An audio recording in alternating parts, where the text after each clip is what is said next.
What is up, guys? Blue Spooky here with another 2-hour Megamix. Thank you guys so much for showing support on the last one. If you like these longer 2-hour videos and you want to see more, please be sure to keep showing your support on these long videos. One of my favorite things about doing true scary stories is seeing people's thoughts on the stories in the videos, and you guys left a lot of those on the last one. So if you have any thoughts or feelings about the stories as you're listening, please be sure to leave them in the comments below. I really enjoy reading them. If you guys end up enjoying this video by the time you're through it, please be sure to leave a like, share, and subscribe if you feel so inclined. The engagement with the video really helps it get out there in the algorithm, and you guys really engaged with the last one. We almost made it to 1,000 likes, so if we could make it to 1,000 likes this time, that would be really great. Without further ado though, I will let you guys enjoy 2 hours of true scary story goodness. Have a great day.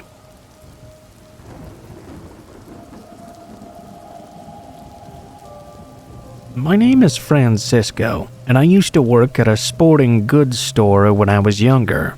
This was back when I was 19 or 20. And lived with my parents when I wasn't away at college.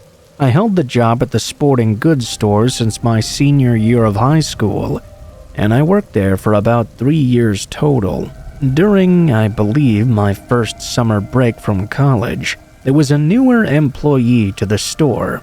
It was a girl named Emma, and she was around my age. She was short, had dark hair, and I didn't really know anything about her other than that.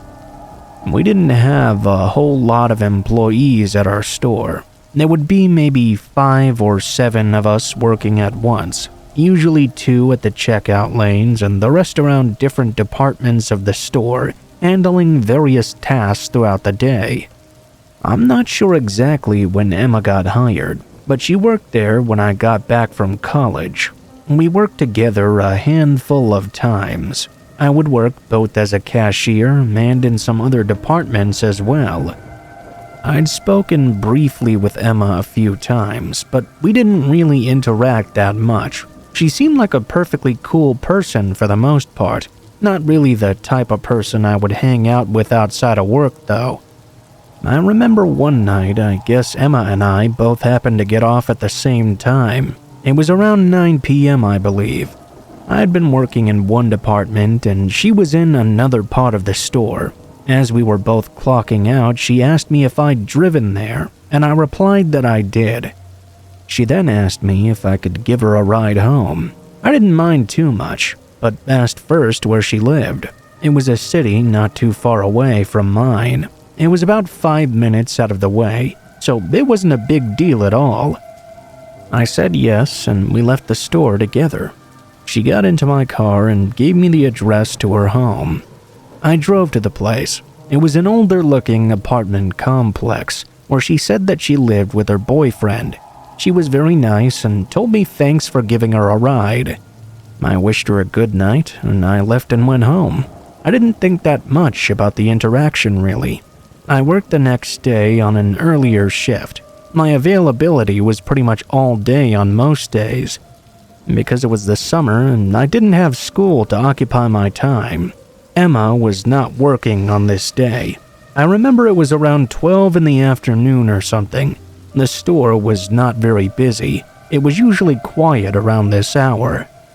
I was working toward the back, stocking one of the shelves near the baseball equipment, when I saw this guy enter the aisle. He started aggressively walking over to me. He had dark short hair like a buzz cut.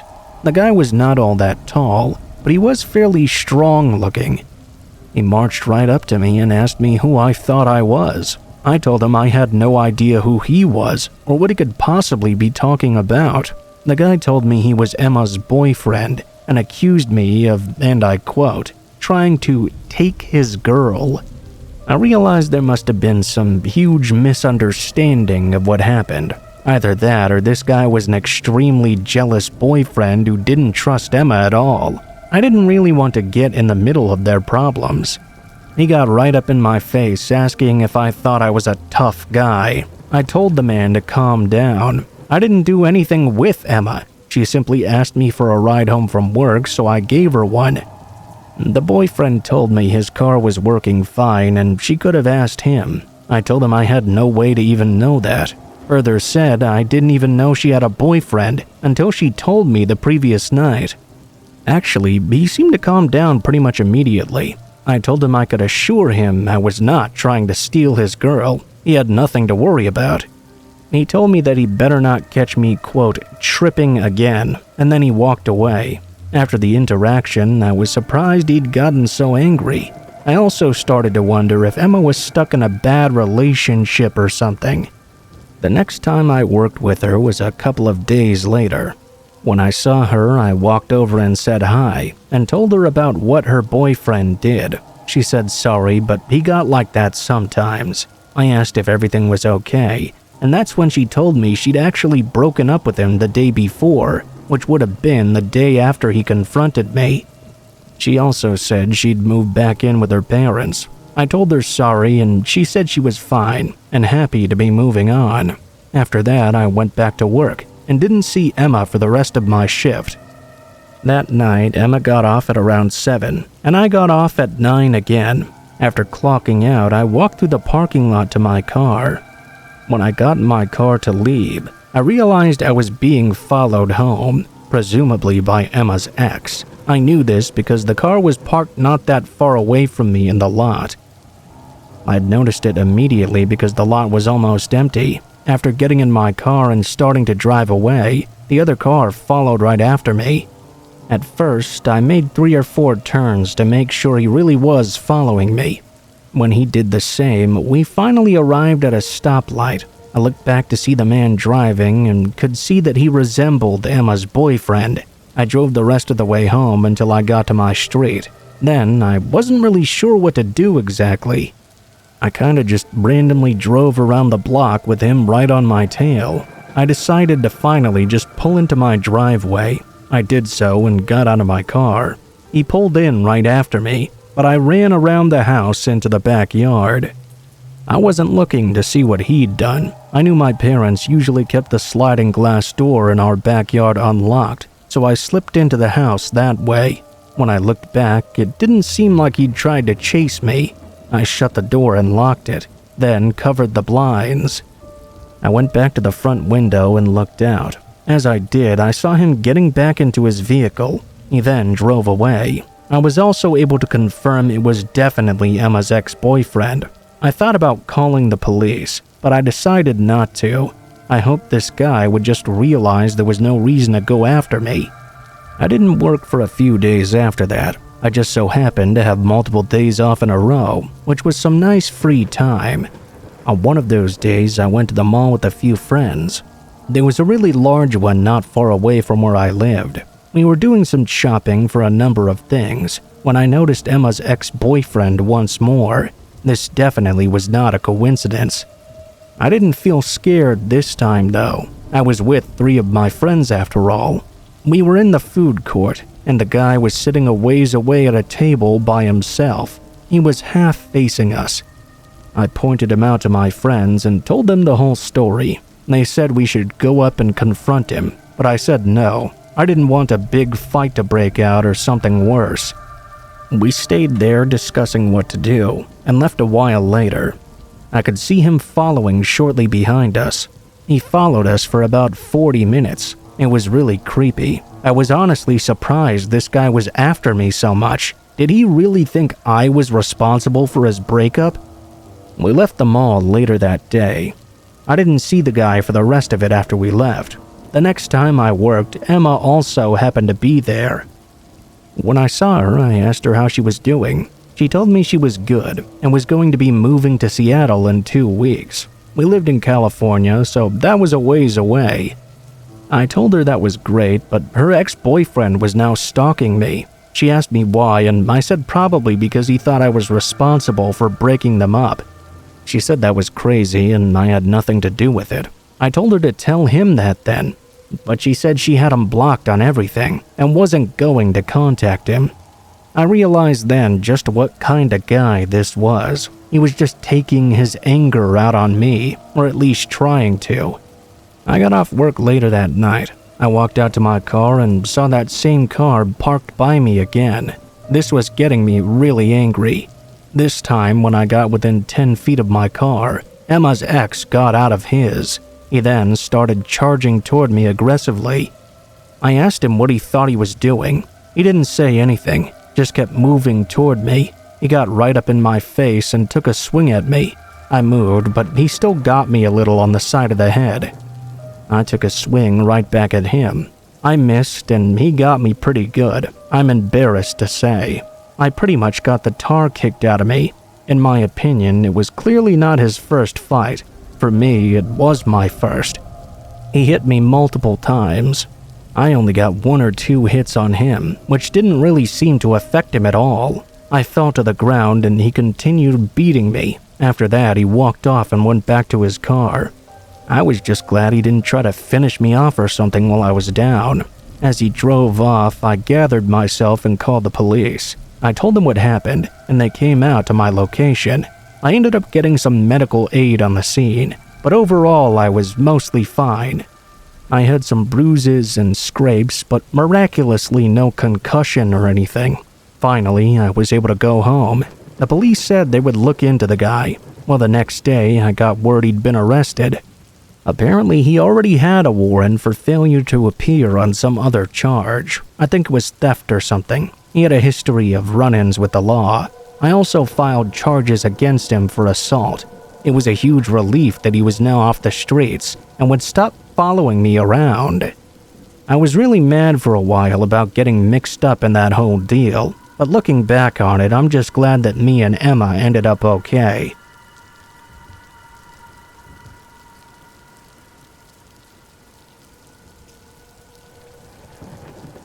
Something extremely creepy happened to me about a month ago. For some brief background, I live by myself in a small house in a busy neighborhood. I've lived there for about a year now, and it's been going pretty well. I plan to move out into a bit of a larger house in a nicer neighborhood once I had more money saved up. I work an office job with pretty standard hours. Well, one day, after getting back home from work, I went to get my mail like usual, and I noticed an envelope in the mailbox that looked different from the others. I didn't know where it had come from, and there were no stamps on it of any kind. I was curious about what this could be, so I decided to open that one up first. I went inside and opened up the envelope, only to see some pictures inside. They appeared to be printed on a piece of paper, and not in very good quality either, like they hadn't been developed or anything. There were 5 different photos, and they were all of me. One was of me on the sidewalk. Every day when I went to work, I had to park in a lot that was a few blocks away, and then walk there on the side of the street. The city was usually pretty busy, so I hadn't noticed anyone paying any particular attention to me or anything. The other photos were all of me as well. Some were of me in the lot getting out of my car. The last one was me in my car at a stoplight. I was really creeped out by all of this, obviously. There was no words or writing or anything, just these photos of me. I didn't know what to make of it. Was somebody stalking me? The pictures were taken from a decent way away, and they appeared to be zoomed in quite a bit. I had no idea as to where they could have been taken from, or why this person was taking photos of me. I went to the police station that very same night. I told them the whole story, that I'd gotten these pictures in an envelope in the mail with no explanation. I talked with the police for a while, but at the end of the day, there wasn't a whole lot that could be done here. It wasn't like the person had threatened me or anything. There was no law against taking pictures in public. They told me to keep them posted though, and try to see if I noticed anything else out of place. Over the next few days at work, I actually looked all around. Whenever I got out of my car, when I walked to and from the office, it could have been anyone though. There were so many buildings in the area, and so many possible hiding places. The only good news was that over the next few days, I didn't receive any more pictures. That changed about a week after the first batch though. I got another envelope in my mailbox. This time, there were 5 more pictures, all of me once more. This time, though, they were all various shots of me getting out of my car when I got home from work or going about my home. I was terrified. This person knew where I lived. I looked around outside, but didn't notice anyone on my street. It could get pretty busy in my neighborhood sometimes, so it would be easy to not be as noticeable. After that happened, I told the police again, but there still wasn't much they could do. After that happened, I didn't receive another envelope, which really surprised me. It's been about a month and everything's been fine. I don't know if I will get any more, or if this person has stopped doing all of this. It still really worries me though. I'm currently looking for another place to live, either an apartment or another house. I also found a different parking lot for work. I'm not sure if that had any impact on the person not taking pictures of me or what. I still wonder who they are and what they want from me.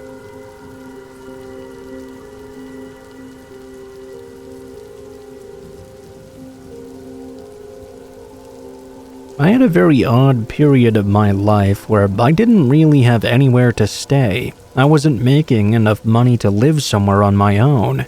I was fresh out of college and was running out of time to move out of the dorms. All of my friends from school were just moving back in with their parents or leaving town. That really left me in a bad spot. I needed to find a cheap place and a roommate to split the bills with. Time was getting scarily close, and I needed to move. An ad popped up on a renting website. It was posted by a man named Xander, listing the ad as a search for a roommate to move into the house he was renting. I checked the rest of the post, seeing it was a relatively small abode, which likely meant it would be cheap too. I replied to the ad, and later that same day, Xander called me, and we set up a tour. We agreed upon a price, and I ended up moving in. Though basically being forced to move to this place, I didn't think it was really that bad at all. Xander and I got along quite well. He had also just graduated, so we were both on the same page. It was actually kind of refreshing to have a friend in a similar position. The house itself, though, was obviously not the best. It only had a single bedroom, so my room was the living room. It was better than nothing, though. I was out working most of the time anyway. After a week or so of living there, having fully settled in, it was in the middle of the night. I was sleeping in my living room when I heard the front door open. I looked up and saw Xander walking in. He looked over at me, but I don't think he'd noticed I was awake. He walked right past me and down the hall to his room. I heard him moving something around. Then he came back out and walked to the front door again. This time he stopped and turned to face me. Xander stood there and looked at me for a good 5 to 10 seconds before going back outside. Something about the way he was acting was making me really uncomfortable. A few minutes went by before I heard some movement outside the front door. When it opened, I closed my eyes so he wouldn't notice I was still awake. He came in and shut the door, then walked slowly down the hallway. He was breathing heavily. As the steps got to the end of the hallway, I opened my eyes slightly and caught a glimpse of Xander holding what appeared to be a body in his arms. He moved into his room quickly and slammed the door shut. I was almost so in shock that I wondered if what I'd seen was real. I came up with every possibility. Maybe he was out partying and the body was some passed out drunk person needing a place to sleep. I sat up and quietly walked closer to his room, trying to hear what he was doing. I listened to him continuously moving around. The worry about what he was up to started to overcome me. After thinking about it, I knocked on his door. All the movement stopped instantly and was followed by a long period of silence. He walked over and I heard the lock click. He cracked the door open, only enough for me to see a sliver of his face. He apologized for waking me up and said he was just rearranging some things. After seeing him so blatantly lie, I figured I'd just straight up ask. What was that you were holding when you came in? Was that a person or something?" His face straightened, and he had a look in his eyes I'd never seen before. He didn't answer. We held eye contact as things got increasingly more intense. I quickly slammed my body into the door, knocking Xander back. It revealed there was indeed a lifeless body slammed into the corner of his room. He shoved me out and locked the door behind me. I'd already seen enough, though. I ran back and grabbed my phone, then left the house and called the police. Xander made no attempts to run or hide, but unfortunately it was too late.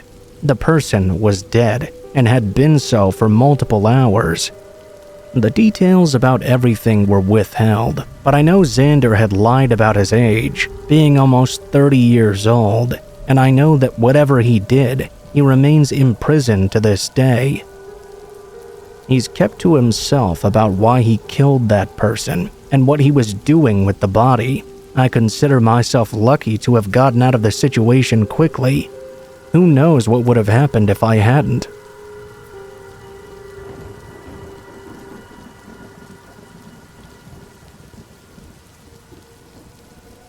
Something really weird happened to me last summer. I live all alone in a house that's somewhat out in the country. My house is on a busier road, but I have a large yard, so it doesn't really bother me that much. My house is a ways away from the proper road itself, and I have a very long driveway. In whole, my property is 7 acres. Next to my driveway, I have a mailbox, and some trees are planted along the road for privacy. There's a good amount of grass as well. One morning, I got up and went outside when I noticed something strange immediately. Someone had parked their car in my front yard. I walked out to examine it and saw it was a car apparently for sale. They had parked their car right at the end of my yard, about 50 feet from the driveway. It was facing the road, so anybody driving by would see it. The car was what looked to be a red 2002 Dodge Neon. There was a price and a phone number to call as well. Apparently, somebody thought it was okay to just randomly park their car in my yard and try to sell it. This rubbed me the wrong way. I took out my phone and dialed the number on the sign. A man picked up, and I asked if he was the one selling that Neon. He said that he was, and I told him he'd parked it in my front yard. Then I told him I didn't want him parking there. I asked him to move it somewhere else on the road. The man claimed that his friend had said he knew me, and that I'd said it was perfectly alright. When I asked him the friend's name, he said John Newman. Well, I didn't know anybody named John Newman. I figured this guy was just making this up on the spot. I told him to just move the car as soon as possible. He said he would and then hung up on me. I didn't know who this guy was or why he decided to park his car on my place in particular, but for the rest of the day he did not come by or move it at all. I even checked outside before I went to bed that night. Still had not moved a single inch. I guessed I would simply call him the next day and ask him once more. Well, the next morning, I got up and went outside. It was around 7 a.m., and I noticed the car was gone. I guessed he'd moved it sometime in the middle of the night. That was kind of weird, but I was happy it was off my property at least. I then noticed something else. My mailbox was broken. The guy must have run it over or something. It was completely split in half and lying on the ground. I guessed he probably did it out of spite. I called him again, and when he answered, I told him he'd run over my mailbox. Of course he denied it, and I chewed him out a bit. I told him he'd better come back and fix it, or else buy me a new one. Either that, or I was going to call the police. He didn't say anything, just hung up on me. After that, I thought about what I should do. I ended up just deciding to get a new mailbox myself. In my mind, it wasn't worth calling the cops over this. I was really mad, but at least he'd moved his car from my property. I figured that would be that, but it wasn't. That same night, I was at home by myself in the kitchen. It was around 9 or 10 p.m. when I heard a noise coming from out front. I went over to look. Even though I live off a busier street, it's usually quiet at this time of night, and I seldom hear things on my property anyway. I went to the front window and took a look, and saw a guy poking around near my car in the driveway. I went to the front door and opened it. I had a feeling this was the same guy, returning to do who knows what. When I opened up the door, I called out to the man, asking him what he was doing. He was wearing dark clothing, with the hood covering most of his face. He turned to me and faced me for a moment. He didn't say anything though. He just started walking in my direction. I didn't know what the man was capable of, so I closed my door and locked it. He walked all the way up and tried tugging it open. Then I watched him run off into the night. He went all the way down my driveway and seemingly back out to the street. I watched out the window for a while, but I didn't see him again. I went outside and checked around to be sure, but I still didn't see him. He'd left for good. After that night, nothing more suspicious happened, at least not so far. I'm not really sure what this guy's whole deal was, or why he'd chosen my property for all this in particular, but I'm glad it seems to be over now.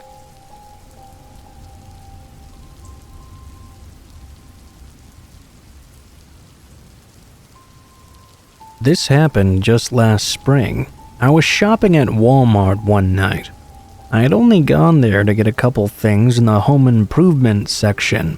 The store was pretty quiet overall, but things were especially quiet in this area. I remember that as I was looking at a couple of products on the shelves, I noticed somebody walking nearby. I looked up and saw a man entering the aisle that I was in. At first, I didn't really think anything of this, simply another shopper, but he soon approached me and said hello. He asked me if I could help him out for a second. When I asked him what he needed, he asked me if I knew much about cars, because he didn't know anything at all. I told him that I did know at least a little bit. I asked him what he needed help with. The man just said he had a quick question about a product.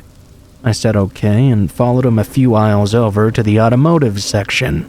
There were a few aisles that had car parts and products in them. He walked up to like a car wash and wax kit or something and asked me what it was. I told him, feeling a little bit annoyed actually. I was confused why he would ask me that, when it literally said in gigantic letters right on the front. He then grabbed a tire inflator and asked me what that was. I explained to him what that product was as well. The man asked me about 5 different things, and I was wondering where this was all going. It seemed like he wanted to ask me about every single product in the aisle. After 5 minutes, I told the guy I really had to get going now, and I started to walk away. He literally grabbed me to stop me and picked up a random object off the shelf. He asked me what that one was too. I stopped mid-stride and turned to him. "That's a Mobile One oil filter," I said. I continued to walk away from the guy. I got back to the aisle where I had been before, and now quickly grabbed the products I had been meaning to get myself. I started walking away as quickly as possible. I just knew in my gut this guy was going to start following me. I started walking quickly to the front of the store to check out. I made it to the front without seeing him, but when I was at the self-checkout scanning my items, I saw him again. He was standing a ways back just watching me. I didn't know what this guy's deal was, but it was definitely suspicious. After paying, I took my stuff and started walking for the exit. When I left the store and made it about 20 feet outside, I heard someone walking behind me. I turned around and saw that same guy from before. I was annoyed and spun around to confront him. "Why are you following me?" The man didn't answer. He just walked directly to his left and started walking along the side of the store. He completely ignored what I had to say. At least he seemed to be going in another direction now though, so I could leave. I turned and continued heading for my car. I had parked kind of toward the back, near a cluster of other cars. When I got inside, I started my engine, but then I saw someone standing behind me. It was that same guy. I had a car parked in front of me, one to my left and another to my right. I was now boxed in. I needed him to move to escape. He got closer and started looking through my rear window. I yelled out the window, telling the guy to move or else. He didn't answer me. He then jumped up onto the rear portion of my car. He moved over to stand on top of it. I told him to get down, but he didn't. He just kept standing there. I didn't really know what to do. This went on for 2 or 3 minutes before he began jumping up and down on my car and then sprinted away. I left right then and there after that. I did not return to that Walmart for a while either. That guy still creeps me out whenever I think about him.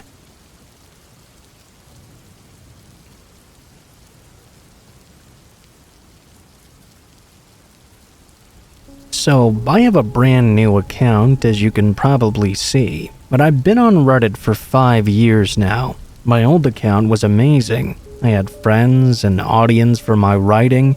Then I met this one guy. He first contacted me pretending to be a girl in a similar position to me, a blended family of adopted and bio children, so we got to talking.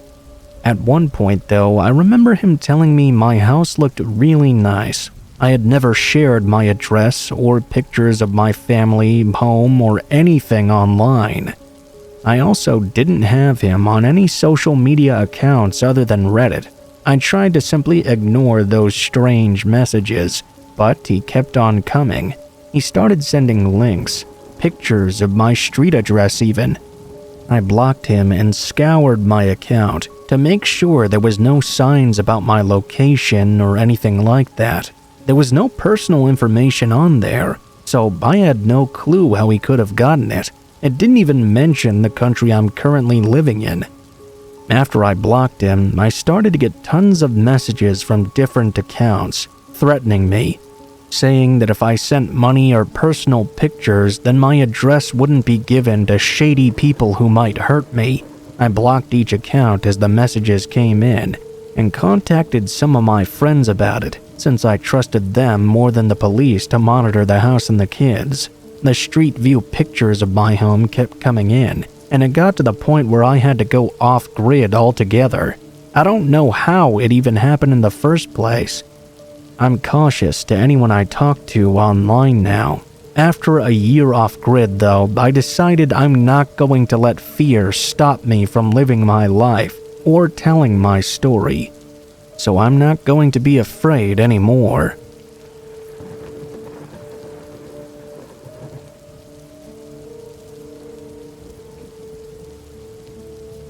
This happened a few hours ago during my night shift, and for some reason was so disturbing to me. I'm a police officer in a big city, so I've had to deal with some pretty awful sights and smells while doing this job, usually on a daily basis even. This, however, was something most unusual. There's a large homeless population in this city, with mental health and substance abuse being common issues amongst this population. It isn't uncommon to see a homeless person suffering from mental illness and acting very strangely at night. If they aren't hurting themselves or anyone else, that's fine with me. It was around 11 p.m. I'd stopped at a red light on a very quiet and dark street. I was the only car on the road. I looked over to my right, just observing the street, when I saw a skinny man in ragged clothing on the sidewalk.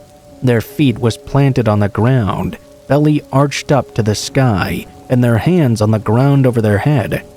I thought to myself, that's quite strange. While holding this position, the person snapped their head toward me, then looked back toward the sky. They then proceeded to do that exorcist spider walk at me, at a speed which seemed like it was the only way they'd ever walked in their life. I immediately thought, what the fuck? It was just like a sight out of a horror movie. The light turned green, and I drove off before the man could actually reach me. I have no idea why that sight was so disturbing, but it really did bring back memories of like watching the Exorcist movie.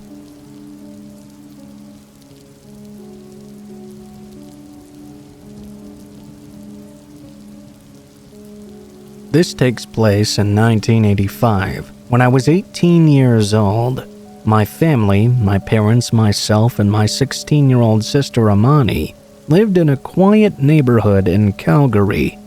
Everything in my eyes was perfect. Everything that is, except our neighbor David. I loathed David.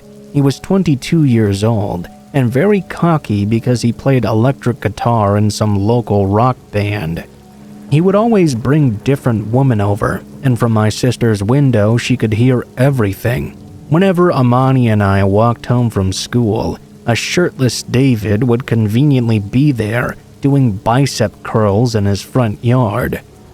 Every day he tried to find a way to interact with Amani. She would greet him back to be polite, but I always got a gross feeling about it. He would just stare at her until she entered the house. His eyes were so intense, and it was very predatory and off-putting. I'm now going to tell you what happened to my sister. It was a very hot Saturday night, and our parents were away for some reason. Amani was sleeping, but she was awoken by the sound of her window blinds twisting around. Amani immediately got up and turned on her lights, only to be met of the sight of David entering her room through the window. Amani was caught completely by surprise, which left her unable to speak. He told her not to scream and said he needed something from her. She began to tear up. She was convinced David was going to assault and kill her. He grabbed her face with his hand and began to wipe her tears. He bluntly told her he was going to marry her and took out a ring he said his mom had given him to give to a lucky girl one day. She tried to tell him no, but he, still holding her face, said they'd move to Mexico or South America and escape everything. She said no louder and tried to push him away from her. In response, he got extremely angry and hit her and told her if she refused again, he would kill her and me right now. She became so overwhelmed with fear she passed out. At that point, I heard a loud thump from my sister's room, which happened to be her hitting the ground. Immediately, I knew something was wrong, so I ran over. There David was, having picked her up and holding her in a bridal carry like a messed up groom. Judging by the intense smell in the room, he was dead drunk. I screamed at David, which startled him enough to let her go. He dropped Amani right there on the floor. He then jumped out the window, and I immediately called the police. David did not go to jail, but he had to attend mandatory anger management classes and was put under house arrest. Needless to say, my family moved shortly thereafter.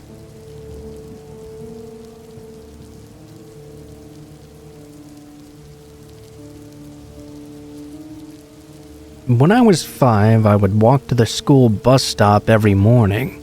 One morning, 2 men in a car drove up to me, asking, "Have you seen our dog?" Obviously, they didn't have a dog, but me being an idiot child, I said, "Well, what's the breed?" "It's a husky." "Oh, I haven't seen it." "Why don't you come with us to find the puppy then?" I was about to get in the car. The guy had a hand on my arm to help me in even. That's when I saw my bus arriving, which happened to come super early that day. I told them I had to go to school and ran to the bus before it left. About a week or 2 later, they found 2 young girls in a field. They'd been reared and beaten with some sort of large blunt item. One died, but the other survived. She told the police 2 men had asked her to help find a husky. To this day, I still believe that if the bus didn't come earlier as it did, I'd be dead or worse.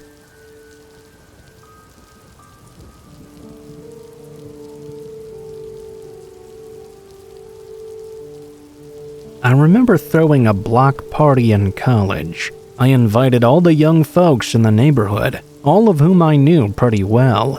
There were some acquaintances there too, but I had met everybody there before. About 2 hours in, we were all pretty chipper, when all of a sudden a random guy none of us had ever seen before hopped the fence and joined the party. Now, this fence just led off into a forested area, which is what he'd just come out of. in the pitch black darkness. When I say join the party, he never said a word the entire time he was there. He just kind of lurked in the shadows and stared at all of us. He was gone before the party died out completely. No one saw him leave, but he wasn't around when people started walking home. I doused the bonfire after the last guest left and called the dog in. Right before I walked inside, though, a white disturbance in my visual field made me look out toward the fence. I could see him there, hiding just barely visible amongst the trees and staring at me. I grabbed my rifle and fired a warning shot. The man didn't even react at all. He continued to look at me before slowly turning around and walking off into the pitch blackness, completely unfazed. I called the cops, but they never found anyone.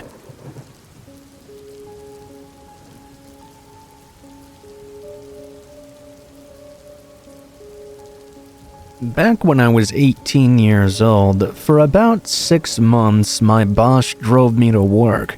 Now, I know that may sound a little bit weird, but I didn't have my license yet, and my boss knew my mom. It also helped that he lived about 2 minutes away from my house. Still, it was just a weird situation, and no matter how I try to preface it, I just know it will sound quite strange to most of you. Most mornings, the drive to work was relatively uneventful.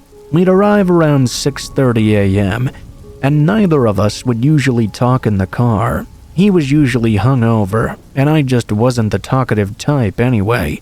I'm a quiet person by nature. I was even quieter back then. One day, we had to go to work at 3 in the morning for inventory. My boss decided it would be good to show me how to do it, so I got up extra early for that 3 a.m. shift. On the way to work that morning, my boss said he wanted to grab some coffee at the gas station, since it was the only place that was open at this hour. We parked, and as he was getting out of the car, he told me he was going to hit the restroom as well. I nodded and decided to wait in the vehicle. I was exhausted from staying up way too late the previous night, playing video games. I was planning on just resting my eyes until we got to work. I was assuming a few minutes had passed by. I don't know exactly how long it was, though, because I was falling asleep. While I was waiting there for my boss in and out of it, all of a sudden the backseat door opened. It startled me out of my half-asleep state. At first, I thought it was my boss getting in there for some reason. I felt movement somewhere behind me. Curious, I decided to take a look, and I saw that sitting there in the back seat was a woman. She didn't appear to be homeless or look like she was on anything. It was quite strange. We made eye contact for a few seconds, and I whipped back around, trying to process what exactly was happening here. Like I said, I'm a really quiet person. I didn't know what to say or do in this situation. I just hoped my boss was going to come back soon. I started to work up the courage to ask the woman what was going on. I was immediately freaked out when I turned around and saw she was leaning in smiling. I don't really know how to describe her eyes. They were cold and dark. Almost seemed soulless even. Even though she was very pretty, it made her look extremely creepy. Even as I write this, I still can't get the image of her face out of my mind. Mind you, it had been all of 30 seconds since this all started. I finally uttered some words. "Hey, is everything okay? You know this isn't your car, right?" Instead of answering with words, she tilted her head back and started to scream erratically. She began to flail around so much that it was shaking the entire car. I tried to get away from her out of panic and confusion. I saw my boss walking out of the gas station. I dove out of the passenger side door and slammed it shut behind me. Needless to say, my boss was very confused. He asked me what the heck was going on and why I was freaking out so much. I pointed to this random woman in the back seat of his car. We both stood there, almost in amazement and disbelief. She was screaming, rocking back and forth, flailing her limbs everywhere. We could physically see the car shaking from her wild movements inside. My boss approached the back seat where she was sitting and grabbed the door handle. She slapped both of her hands on the window, and I kid you not, started to hiss and growl at my boss like an animal. He didn't want to deal with that. He walked back towards me, and we both continued to observe. He immediately called the police. We were hoping they would arrive soon. The entire time we were waiting for the cops to come, the woman continued screaming louder and louder, the car shaking all the while. After a minute or two of waiting for the police to arrive, we decided it might be safer to go inside and watch her from there. And it was just something so unsettling about this situation. She wasn't trying to rob us, but we didn't know if she wanted to cause any harm. She was also sitting in the back seat. She wasn't even trying to steal the vehicle. It was all just so weird. The cops showed up 5 minutes after the call. We went outside to greet the officer and fill him in on the situation. He looked confused, and I'm not going to lie, almost a little amused by the whole situation. The officer tried to get the woman to come out, but after a minute of her screaming, growling, and scratching at him, he went into the car fully and apprehended her. This is where the bad dream truly turned into a nightmare. Upon her arrest, the officer had to remove 4 knives from her person. Yeah, you heard this right. This woman was carrying weapons on her. Thankfully, she never brandished the knives at us, or even hinted at the fact she had them. That only makes it even more disturbing, though, the fact that we didn't have any idea she had those on her. She wasn't talking to the officer at all. She wasn't talking to anyone, and the officer had no idea who she was. This complete stranger had come out of nowhere and climbed into my boss's car without saying a word. She went from happy and smiling to completely insane. I've had some wild things happen to me over the years, but I have to say this was probably the strangest and most terrifying thing to witness that's ever happened to me. It's been years now, and I still remember those moments like it just happened yesterday. Honestly, I wonder what that woman is up to nowadays.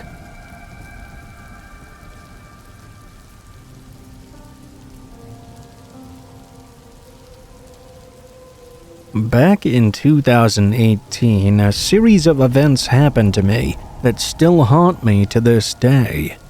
I was 19 years old at the time, and a sophomore in college at a big university. I'd just moved into an off-campus apartment, and unfortunately, as a female, I was living on the first floor. From the day I moved in, I can't really explain it, but I felt a bad energy. My room was at the end of the apartment. Right next to the patio was a sliding glass door. For over a month before this incident occurred, I always felt like I was being watched. I couldn't really ever find an explanation for it, but anytime I left to go to my car or the gym at the complex, I always moved fast and looked over my shoulder with that feeling pricking at my spine. Anyway, one night, me and my roommates had all gone to bed. I had work the next morning and was trying to fall asleep before it was too late. Sometime around midnight, I was awoken to the sound of my doorknob turning. Fortunately, I locked my bedroom door every night. It sort of became a habit after I had a terrible lucid dream. I sat up and looked over at my door. After a few minutes of silence, I thought that maybe I had just been hearing things. I laid back down, only to hear it again a few minutes later. This time, I knew for sure what it was. I sat straight up in bed and looked at the base of the door. I could see the shadows of someone's feet on the other side. I then heard a series of 3 faint knocks. Without even pausing to think, I yelled out, "Who's there?" I figured that it had to be one of my roommates that needed something, but no one answered. It was all silent once more. I called one of my 2 roommates, the one I figured would possibly do something like this. She answered after 3 rings and was super groggy. Apparently, I had just woken her up. I told her to lock her door right now because someone was in the apartment. We woke up our other roommate by banging on the walls. Her phone was off for the night. We didn't feel safe going out of our rooms. Who knew where this person was or if they were still inside? Our roommate was initially so confused by the noise, she came running out of her room thinking it was morning time and someone had been locked out. As I heard her emerge, I opened my door to make sure she'd be all right. I came out and we checked the entire apartment together, but no one seemed to be there. It was when we reached the sliding glass door that we realized it was unlocked and the curtains had been pushed aside. The realization that someone really had been at my bedroom door for at least 10 to 15 minutes hit me like a ton of bricks. We called the police and filed a report, but nothing came of it in the end. I was so creeped out I couldn't sleep in that room again. To keep a long story short, every time I went back to that apartment, weird things kept happening. We ended up calling the police a second time when we heard someone lingering outside my roommate's window at 2 in the morning. We had all decided to sleep in her room that night, since I couldn't be in my own room. We were all awoken to that sound. We called the police right away, but they didn't find anyone. They did find footprints around the window, though.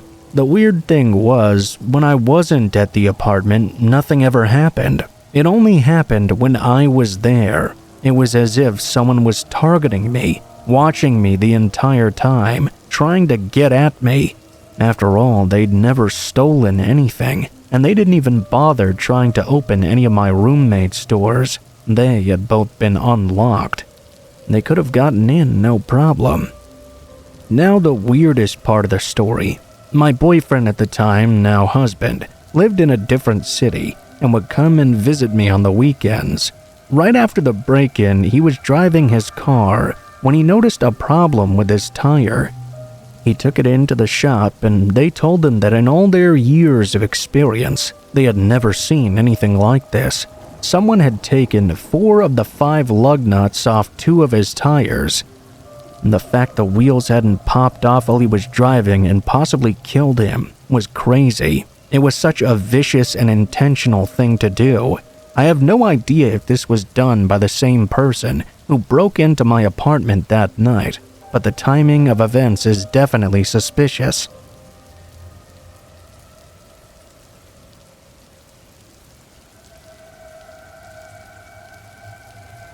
This story happened back when I was 22 years old. For context, that was over 10 years ago. And at the time, I was still trying to figure out life. I did the whole school thing for a while, but it wasn't really for me. While I was in school, I met a friend whose family owned this construction and contracting company. They did everything from manufacturing buildings to plowing driveways in the winter. He and I became close one semester, and I started working with him and his family at the company. Within a couple of months, I had made more money than I made the entire previous year at my last job. The work was very hard, but it was rewarding and it paid well. That summer, I stayed in the town where my school was, so I could continue work with my friend and his family. When the fall semester was getting ready to start, I made the choice to drop out and just work for that company. The first year, I did all the work I could and made enough money to survive by myself. One day, a job offer came up that was going to pay very well, but the job was basically going to be a 72-hour straight thing. We were supposed to build a bridge in a small town that was about an hour away from where the company was located. The work would be tough, obviously, but eventually we got it done. We checked that everything was up to code, and I was excited to get paid. With this money, I was planning on putting a down payment on a new home. Immediately after the job, one of my coworkers suggested we go out for some beers to celebrate a job well done. You might be wondering why I didn't just go home and pass out on the couch if I was so tired. The simple answer was that the thought of celebrating the completion of such a big job with all my friends was very appealing to me. While we were at the bar, I noticed a woman on the far side. She kept eyeing my direction. Maybe I was just feeling confident since I'd gotten the job done, and I knew I was going to have some extra money. More realistically, it was probably because I'd had one too many drinks. I decided to make my move. I was pleasantly surprised to see that she seemed to be interested. We started with some small talk, and very quickly that evolved into some heavy conversation. I'm not going into a ton of details here, but let's just say I was feeling a little lucky. At this point, after talking to her for a while, I had the feeling we were going to head back to my place. I soon noticed, though, that she kept looking up, and the smile turned into a frown. I tried to ignore it at first, but it became too obvious. I asked her what was going on. She informed me that a man sitting across the bar from us was her ex, and he was a very jealous man. I told her we could move, and she was smitten by that idea. My group of friends was still there, and we all moved to a table near the rear of the bar. Her ex was nowhere in sight now, and we soon forgot all about that unpleasantness. That only lasted about 10 more minutes, though. I noticed the frown return to her face. I thought the ex may have been back, but before I could ask what was going on, she pointed to a completely different guy and said the same things as before. Ex-boyfriend, very jealous man. I'm not going to lie. I started to be very suspicious of this woman around this time. I even thought that maybe she was messing with me for some reason. Who knows, maybe the girl really did have all these exes looking at her at the same location. Those ideas of doubt didn't swirl around too long in my head though, because she suggested we just get out of there, maybe have a few more drinks at my place. I jumped on the chance and took her up on the offer. We arrived a little after 1 in the morning. I was exhausted mentally, but the adrenaline and excitement from meeting this woman was keeping me going. I put on some music and grabbed us both a drink, but she started acting a bit weird. I was trying to put on my moves, which I admit were not the greatest, but she was being completely dismissive and kept checking her phone. I didn't ask her what she was doing because that wasn't really my business. A few minutes later, though, there was a knock at my door. It scared me half to death. Remember, it was 1 in the morning. I hadn't slept at all. Hearing a knock at the door at this time was more than a little strange. I knew the music wasn't that loud, so I didn't think it could be a noise complaint or something. I was weighing my options silently in my head, and that's when my nice date there got up and said in a sort of annoyed voice, "I guess I'll get it then." I jumped up and asked her what the hell she was doing. "What does it look like? I'm answering the door." I instantly felt sick to my stomach as I watched the man from the far side of the bar walk right through my open door into the place, like he owned it. Before I could even react, the other man from the bar was only a few steps behind him. The man in front whispered in a loud and aggressive tone, saying that if I made a single sound, my night was going to get a whole lot worse. He had some sort of weapon concealed in his waistband. The other man pulled out a knife and demanded I give him my wallet and any other valuables. I of course complied. Thankfully for me, this was just a small studio apartment, and I didn't have much of anything. Since I was saving up to buy a house, I didn't really have any belongings in this place that mattered to me, nor did I have a ton of cash on me. The man with the knife stood in front of me as I stood there with my hands up. The other man and my date, who I'd realized during all of this was a part of this little setup, decided to search my apartment for anything else they wanted. A few minutes passed, and they fled my apartment with basically only my wallet in tow. It had a $20 bill, I think, and maybe my debit card, which really didn't have much in the account anyway. I waited a few minutes to call the police. That may be stupid, but I was scared they were lingering around outside my apartment and might take revenge on me or something. When the police arrived, it occurred to me that I'd never even gotten the woman's number. I only had a description of her and the two men that she was with, maybe mentioning they could probably check the cameras at the bar. Those guys must have decided against using my card because no money was ever withdrawn after it was stolen. I eventually did cancel it, but I waited a few days to see if they'd leave a paper trail or something. After I filed the report, I was sure they would all be caught, but they never were. I never saw that woman or those two guys at the bar or anywhere else around town again, and the bar staff there didn't recognize them when I asked about it. All in all, I guess I'm kind of lucky I didn't get hurt and only really lost $20. That doesn't change the fact this is still a terrifying memory of my life. I'm just thankful nothing more serious happened. Be careful when meeting people out there. She seemed like a great person, or maybe I was just too tired to see through all the red flags right in front of my face.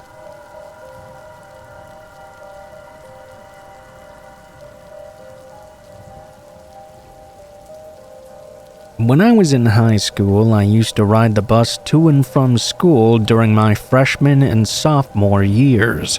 This happened during my sophomore year.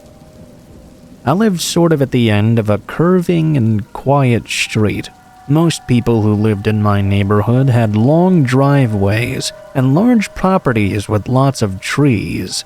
The city I lived in was pretty spread out and rural. The bus didn't come down my street, so I had to walk down to it and wait at the end.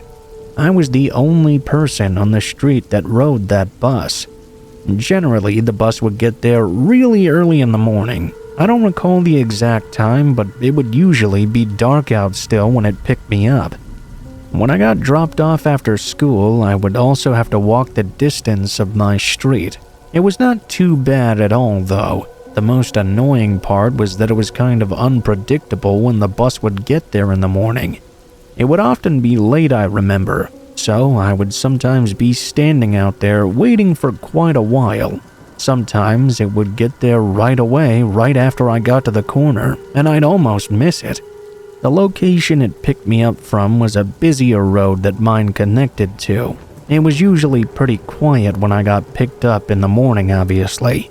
One morning, I left my house and was walking down the street to wait for the bus. As I passed by one of the curves in the road, I saw what appeared to be a man just inside one of my neighbor's yards. I knew this guy didn't live there. He was hiding behind one of the trees, so I could barely see him. I found this really odd. I only looked at him for like a second though, and just kept walking. I made it to the end of the street eventually, and the bus got there a short time later. I was at school for the day as usual. After that, I rode the bus home that afternoon. When I got dropped off at the corner, I started walking back to my house. I had forgotten all about the man I had seen hours earlier. When I was passing by almost the same area though, I saw that man again. It was very strange. He was hiding out in the woods, just off the road. That area was pretty dense, and it would be easy to not be seen there. I wasn't sure what that guy was trying to do, but it was certainly very suspicious. I guessed he could have been visiting one of the neighbors or something, but I was pretty sure he didn't live here at all. I walked past trying to ignore him. He was visible, but also blocked by tree branches on several parts of his body. After making it past, I continued to walk. I was a little more than halfway down the street to my house. I remember that once I'd made it a bit farther, I suddenly got the urge to look behind me. I noticed the man was now standing in the street and was slowly starting to walk behind me.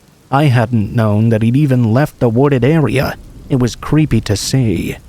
Thankfully, I was still a long ways away from him. I wasn't too worried just yet. I kept walking as fast as I could. When I made it to my driveway, I looked again. He was still walking toward me, about the same distance back. The guy was wearing jeans and a gray sweatshirt. I never got that good a look at his face. He appeared to have dark hair, though. I quickly walked up my driveway, grabbed out my keys, and went inside. When I was in, I felt a lot better.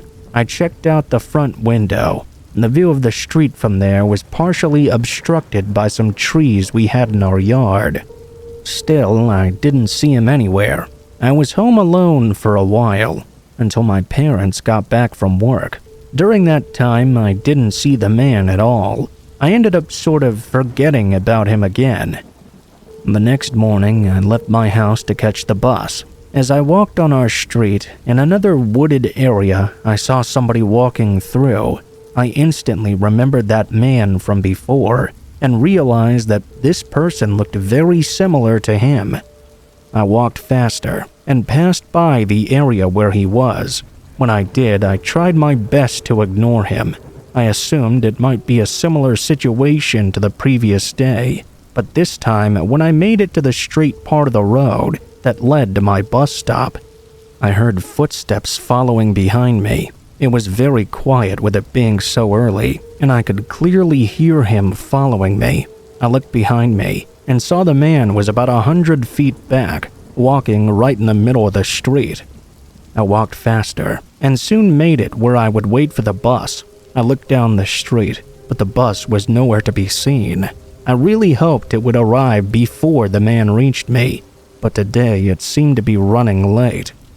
I impatiently waited and looked over my shoulder. The man was very much closer to me now, only about 50 feet back. I couldn't wait any longer. I went to the left and walked along the side of the busy road, which had no sidewalk and really no place to walk at all. Still though, I walked along this road toward the other street a ways down that I knew my bus took before it got to my road. It was a while away, but I didn't know where else to go or what to do. I looked back and the man was still following me. I just hoped he wouldn't start running after me or something. After a couple more minutes, he seemed to maintain the same speed, always 50 feet back from me. At some point, I actually saw my bus up ahead. It was leaving the street it went down just before mine and turning onto the busier road I was walking on. It was a great sight to see. I kept walking, then stopped and started waving for the bus. The bus stopped for me, and I got on. When I did, I looked to see where the man was now. He was crouched down in a ditch beside the road and ran off into the woods once I got on. My bus driver looked confused, but I told him everything that happened. The man was gone now, but the driver agreed to drop me off in front of my house directly after school. I was dropped off right in front of my driveway. As we drove down the street after school, I did not notice the guy, but he could have easily been hiding somewhere in the woods that I couldn't see him this time. I was able to make it inside safely. When my parents got home, I told them all about everything. They called the police. I remember the neighborhood was thoroughly searched, but unfortunately the man was long gone by that point. None of the neighbors recognized the man from my description. Nobody seemed to know who he was. After that, the bus driver would pick me up in front of my driveway and drop me off in front of it as well. Luckily, I never saw the guy again after.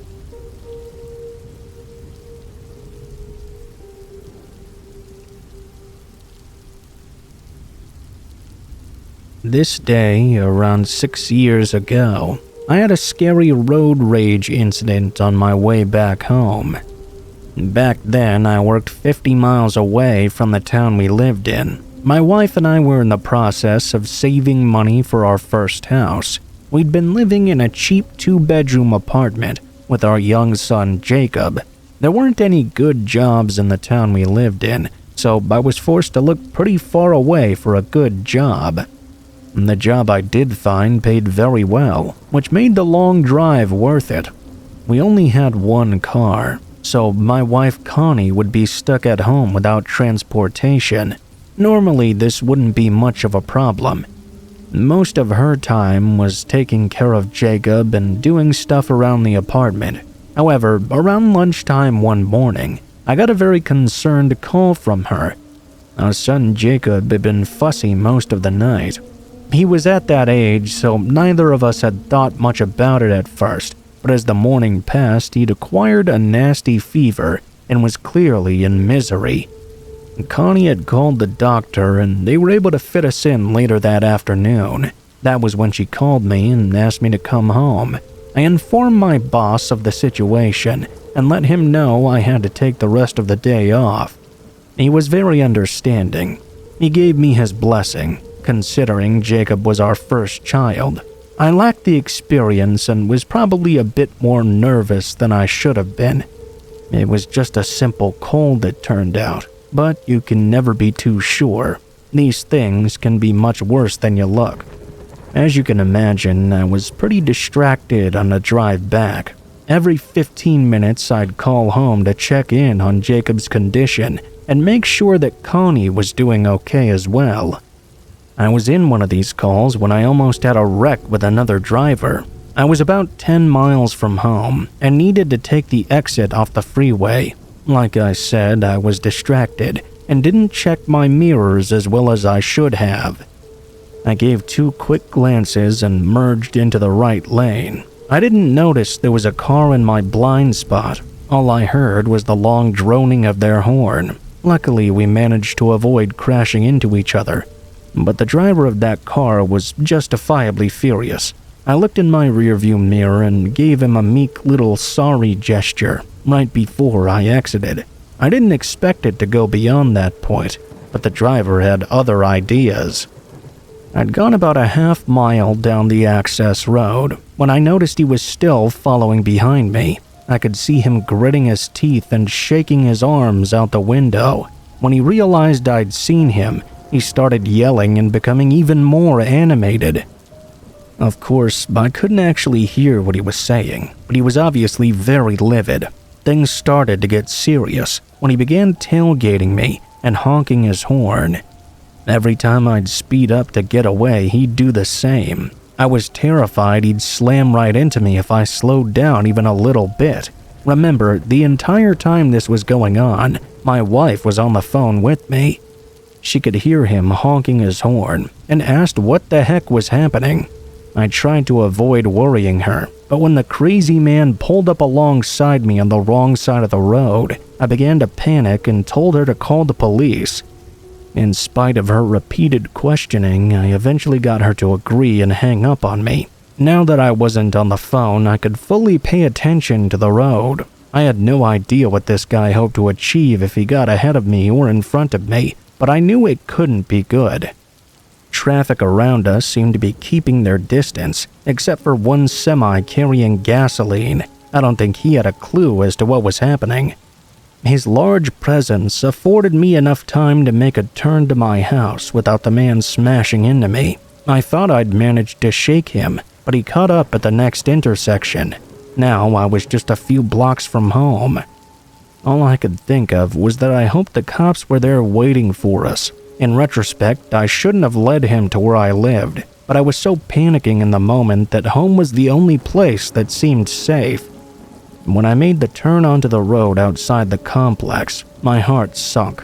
During daylight hours, the gates of the apartment were left open. He could easily follow me inside. My only hope was I could make it inside before he caught me. Like a gift from God, I noticed 2 police cars parked right next to the manager's office. I raced into the complex and pulled up between those cars. I watched as the crazed driver raced in behind me, then stopped for a moment before slamming reverse back out the open gate and speeding away in reverse. I fought back a great rush of tears. Laugh all you want, but my relief was immeasurable. Once I was able to compose myself, I talked to the officers and gave them the plate number of the car. I'm not sure if the cops ever actually contacted the man, but I hope that he was at least dissuaded from doing something like that again. Despite everything that just happened, Connie and I brought Jacob to the doctor for his appointment, and he was better within just a few days. For the next few weeks, I made sure to come and go at different times, just in case that nut was waiting for me. It ended up being all for nothing, but in our modern day, There's people out there willing to kill you over the smallest errors. Play it safe and keep your eyes and mind on the road.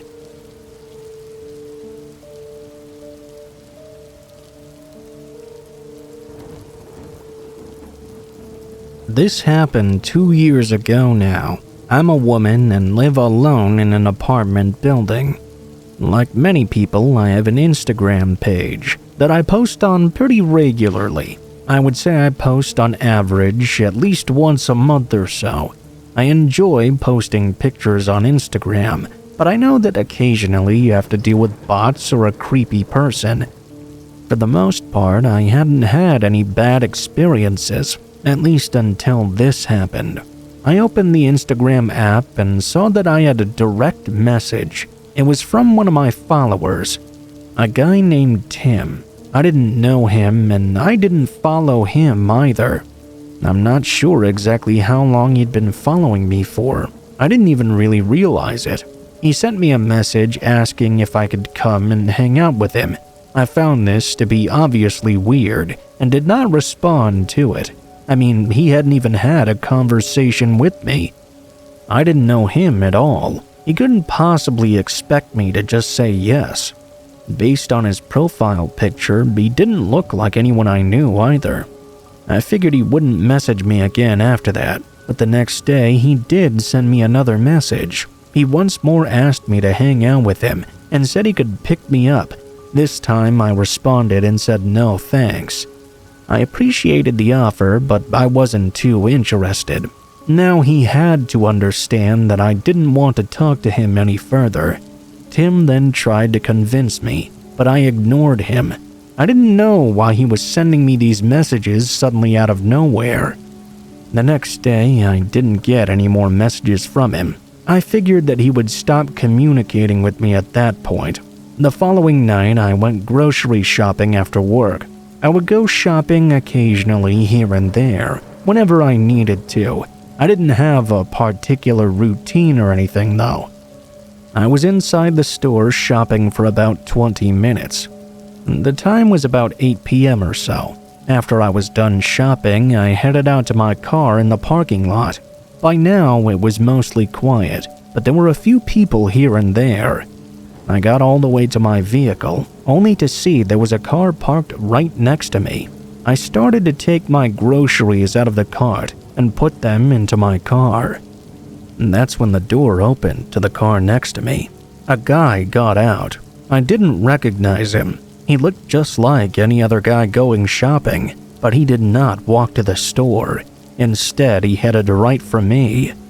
At first, I was incredibly confused, but then he called out to me by name. He asked me why I thought I could ignore him, and I realized this was Tim from Instagram. I recognized him from his picture. At that point, I was too frightened to say anything. He said that he was here now, and we were together, so we may as well hang out. I finally spoke and asked him what he thought he was doing. How did he know I would be here? He claimed it was just a coincidence. I finished putting my groceries in my car and said I had to get home right now. I slammed my trunk and tried to walk around him to my driver's door, but he stopped me by grabbing my arm. He told me I was going to go with him. I asked him to let me go and said that he was hurting me, but he started to drag me away to his car. He was a lot stronger than I was. We started moving towards his vehicle. I began yelling and screaming as loud as I could. I was yelling out for help, telling him to let me go. There were luckily a few people that were also walking to their cars in the parking lot. They took notice of what was going on, and when Tim saw this, he let me go. He told me to shut up and stop talking. Instantly, I ran for my driver's side door. I got inside, and Tim tried to chase after me, but I locked the door before he could get in. I didn't waste any time. I drove out of there. Tim had to run back to his car. I left the parking lot extremely fast. By the time he'd started his vehicle, I had already left.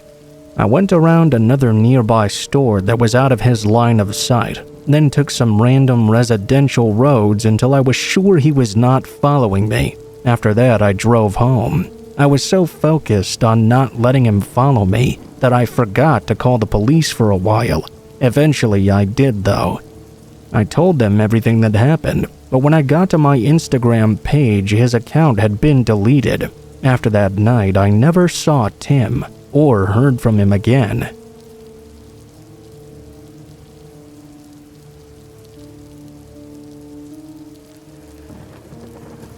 My college is a decently sized nature preserve. The biology and environmental students are usually there during the day, along with the occasional hiker. At night, it's full of stoners and stargazers. There's rumors that it's haunted, and some people have claimed to have seen the ghosts of these two students who apparently hung themselves out there in the trees. One night, my friend and I were walking back from a night hike to watch the supermoon.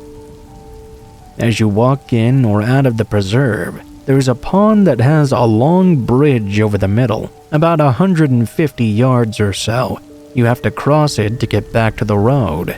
About halfway over, there's a little area that kicks out to the side where people can stand and not be in the way of people crossing. As we stepped onto the bridge, we caught two figures in the beam of my flashlight. Being polite, I immediately switched it off as to not blind them. My friend teasingly said, "Wow, what an asshole, shining that in people's eyes." As we walked a bit further though, we passed by and saw there was no one there. There's no way they just walked ahead of us because the bridge is loud and creaky and footsteps echo on the water. We looked around everywhere, but we couldn't find those two figures. As we continued to look, a long, quiet giggle came at us from all sides and then faded away. Nothing anyone can tell me will convince me it was not the ghost of those two students.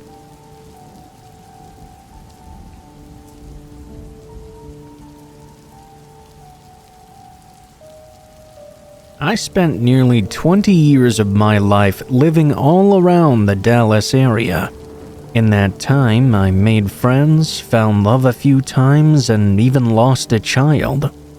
When I put my hometown in the rearview mirror, I never dreamed I'd live in the country again.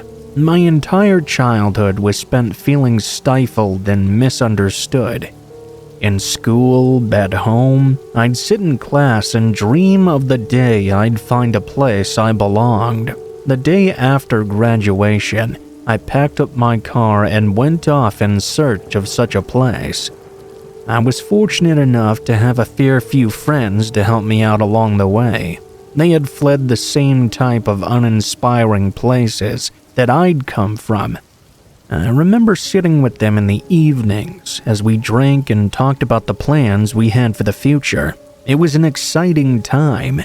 Anything was possible if you wanted it bad enough, and weren't scared to get a bit scuffed up in the process. As the years passed by, I rode along with them as we attempted to make our dreams come real. Some of us made it to the top.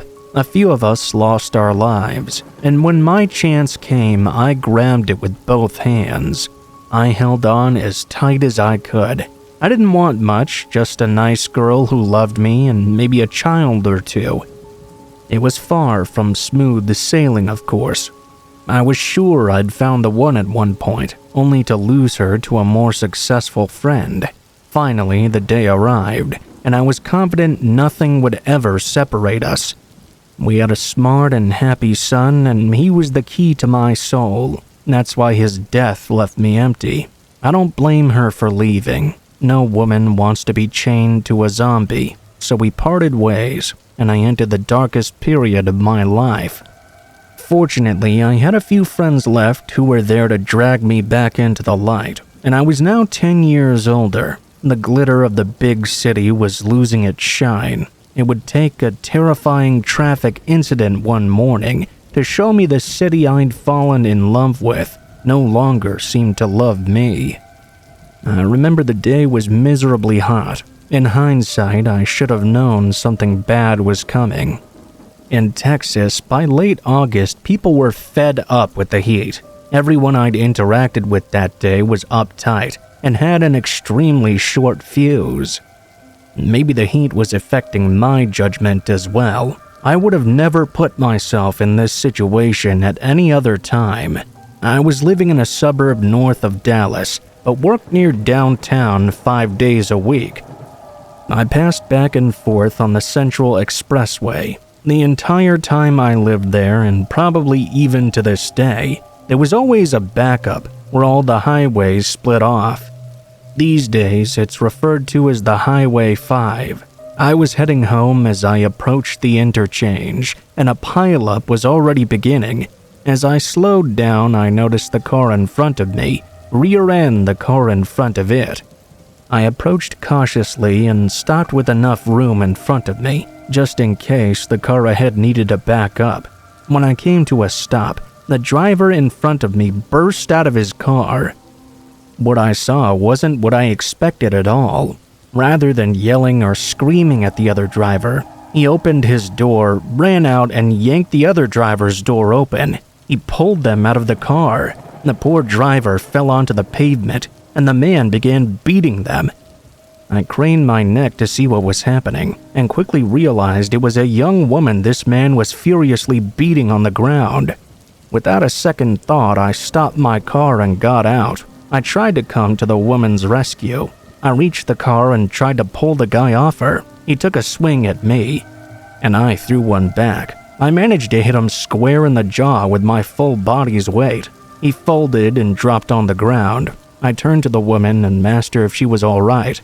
All of a sudden, I got clobbered on the side of the head. I turned around toward the direction where the hit had come from, and there was another random guy standing there. I had no clue who he was, but I reacted like anyone else would have. I started swinging at him. I got slugged from behind again. That hit was hard enough that I fell to the ground, at which time both men started attacking me. I curled up into a ball and prayed that it would stop before I lost consciousness, but my prayers were not answered. When I woke up, there was a crowd of people staring down at me. All I remembered is the heat from the pavement searing my back. I tried to sit up, but a man pushed me back down. I started struggling with this guy when EMS showed up and whisked me away to the hospital. After all that, the worst I had was a concussion and some burns from the pavement. As bad as it may sound, this is why I had a rule of never getting involved in someone else's fight. It's a sad world when you get punished for doing the right thing, and that event would be the last straw for me. My lease ran out a few months later, and I found a house in a nice quiet neighborhood, not far away from where I grew up. Considering how much crime was occurring across the country at the time, I think I got out just in time. I held out hope that my attackers would ever be caught, and if it wasn't for the kindness of bystanders, I doubt they would have been.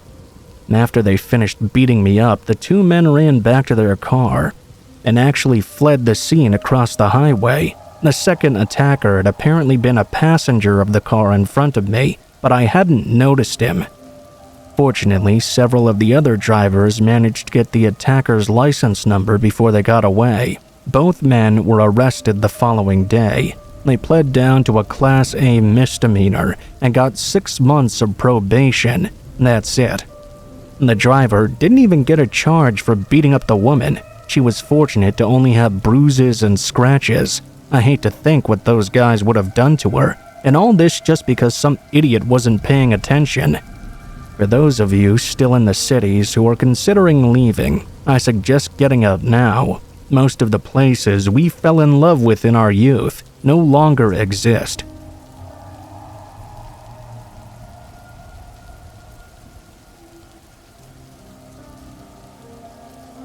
When I was in high school, I considered myself to be a pretty easygoing guy. I had a good friend group which I would hang out with sometimes, but I remember a new kid came to our school in my junior year. His name was Brad, and for some reason, I just didn't like him at all. From the start, he just seemed like a sort of arrogant guy with a really short attention span. I also had 2 classes with him. I just remember always seeing him on his phone during class. The teacher would get mad at him about it, but he didn't seem to care about class at all. He also skipped a lot. The few times I had to interact with him because of a group project or whatever, he did none of the work at all. He was always making excuses and stuff. One time he even said he couldn't do any work that day because his vaping unit had broken. I thought he was joking, but he actually did nothing the entire day. Anyway, I tried to avoid him for the most part. Somehow, he managed to become friends with some of the guys in my friend group. That meant I had to end up hanging out with him by proxy. I didn't know he would be there usually, and he was always annoying the whole time he was. Like always, without exception. Literally the first time I was hanging out with my friends, he was there in the lunchroom as well and started making fun of my shoes for some reason. It didn't really bother me that much, but it seemed like he was trying to roast me to impress my friends or something. Clearly, we did not get along. We actually ended up getting into it a little bit during gym class one day. We were playing floor hockey and I was the goalie. He was on the other team and basically picked up the goal and moved it physically to try and score. So then I picked up the goal and threw it. Then he started getting in my face. Other kids held him back. It was a whole big thing. It was more about the fact that we just didn't like each other than that we really cared about a gym class game. I remember not long after this incident, one of my friends told me that Brad really hated me. I already had a hunch about that, and said I didn't really like him either one bit. I tried my best to stay away from him, but he always somehow managed to find a way to come around. I didn't know why any of my friends spent time with this guy. Anyways, one night I was at home when one of my friends, Jamie, texted me saying he needed a ride somewhere. He told me that he was over at the high school and told me to come right now. I didn't really want to go at first, but he told me he would buy me some Taco Bell if I did. The school was a little less than 10 minutes away, so it wasn't a big deal. I told my parents I had to give Jamie a ride home and left to pick him up. I think it was around 8:30 or maybe 9 p.m. at this point. I drove over to the lower lot, which was sort of far from the school area. You didn't need a pass to park there, though. I pulled in and saw one other car in the parking lot. After parking in one of the spaces, though, I didn't see Jamie anywhere. I texted him asking where he was. As I did this, I heard someone call out from my left. I looked over and saw Brad there. He was telling me to get out of my car. I was so annoyed to see him, but I wanted to know what he wanted. I got out of my car just to check what was up. After I was out, his tone changed. He walked up really fast and got right in my face. It was clear he wanted to fight me. He pushed me a little, and I told him I wasn't going to fight. I was just there to pick up my friend. After he shoved me, I pushed him back a little. I saw somebody emerge from behind what I assumed was Brad's car. It was the only other car in the parking lot. I had no idea who this guy was, but I gathered quickly he was a friend of Brad's. This guy started walking toward me, cursing me out and yelling at me. This wasn't fair. If Brad wanted to fight me, that was one thing, but don't bring your friends so it's 2-on-1. Brad's friend came up and hit me. I took a swing at Brad, then his friend went around and hit me from behind. I fell to the ground, and Brad stomped on my leg while I was down. After that, I tried to get up. I started running as best I could with my injured leg. They immediately started chasing after me. Somehow, I was able to go faster than they were. I ran into a grassy area next to the high school, and then off school property into the woods. The entire time, I could hear them chasing after me. I was pulling away after running into the woods, though. It got very dark, and I couldn't see much. I kept going through the trees and stumbling around. I could hear Brad and his friend searching through the woods for me. I waited in there for quite a while and hid behind a big tree. After about 5 minutes, I didn't see them any longer. I wasn't sure where they had gone, but I went back to the parking lot. I could see both cars were still there. I ran back to mine and drove home. After getting back, I texted Jamie and cursed him out. He claimed he didn't know that Brad wanted to attack me, and also claimed he didn't know Brad's friend either. He told me Brad had told him what to say and he did it because Brad really wanted to talk to me. I wouldn't respond to him. It was messed up for him to do all that to me. Over the next few days, I didn't see Brad at all. He wasn't in classes, and I was very happy about that. In fact, I never saw him again. After that, he didn't show up to any classes anymore at all. I'm not sure if he was just skipping classes until he got expelled or if he changed schools or what. Either way, I was just glad I wouldn't have to see him again.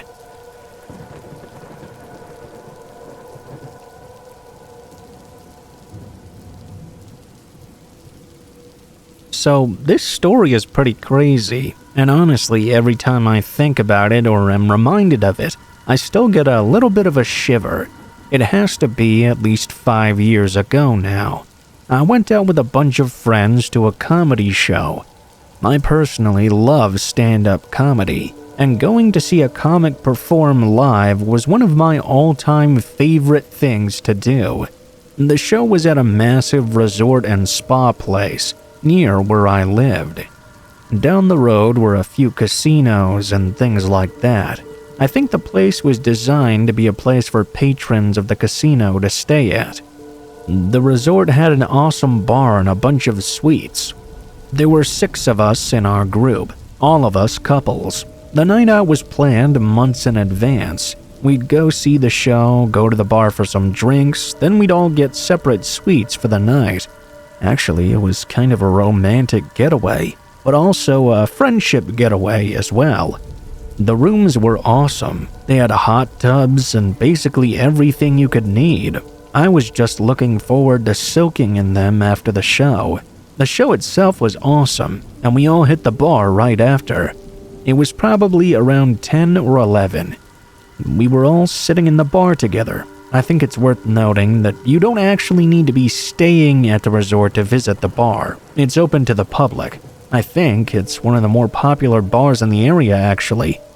While we were all sitting together, enjoying each other's company, we were approached by a strange-looking fellow.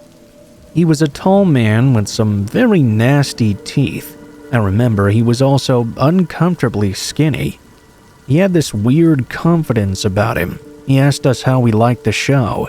Nobody answered right away. I think because we were startled by this man's obviously sketchy appearance. Still, I tried not to judge a book by its cover. I answered and told him the show was awesome. He started talking about it, and I have to say that he really knew what he was talking about. We discussed it, and he kept mentioning how we all looked like pretty big fans. I could tell my friends were getting pretty annoyed, but I continued engaging with the man. After a bit of back and forth, the guy asked if we'd actually like to meet the comedian. That's when we all looked at each other in disbelief and asked if he was serious. He said he could only take 2 of us, but it would really be worth it. My friends didn't trust the situation, so they passed up on this opportunity. That meant me and my girlfriend were going to be the 2 that got to meet him. Now, I know how sketchy this sounds, especially coming from this guy, but at the moment, it didn't really give that many red flags actually. The man didn't seem to be being dishonest at all. Like I said, in the moment, he really seemed like he knew what he was talking about. His confidence also helped in that matter. The man said the comedian had some press stuff to take care of, but he could sneak us into the back where he was staying after midnight. This gave us a little bit of a pause. It just didn't make a lot of sense. Staying in the back? What did he mean?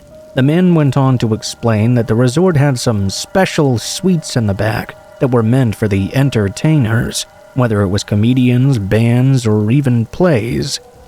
It seemed to be legit information. A few minutes to midnight, my friends went back to their rooms, and me and my girlfriend made our way to the back room where this man had said to meet him. We had a bad feeling almost right away. There were no trespassing signs everywhere. It just had that feeling of you're not supposed to be here. We kept telling ourselves it was okay because we were invited, but that didn't help the bad feeling at all. A few minutes after midnight, we were getting ready to bail. And that's when we heard a commotion coming from down the dark and narrow alleyway. As we adjusted our eyes to the dim lighting, we saw the tall, sketchy man from before running at us at full pelt. The man saw us but didn't say a single word. He just ran right past us and left the back door open. Seconds later, two very large security guards turned the corner and yelled to freeze. Both my girlfriend and I looked behind us, expecting to see the man or anyone else. To our horror, it was just us. We looked back at security, and we could now see they were running at us, seemingly ready to attack. Before we even knew what was happening, I was being taken to the ground. 3 more guards approached, and we both got apprehended. We got taken to a small room at the back of the resort. We explained the situation to them and told them dozens of times that we didn't know the man. He told us we could meet the comedian if we met him back there. This went back and forth for a while, but eventually they released us. We were detained in that back room for quite a bit. I don't even know if any of that was honestly legal, but it did happen. We found out eventually that apparently this strange guy had a stalker obsession with the comedian. I think they arrested him, but I don't know for sure if they got him or not. There's not really any record.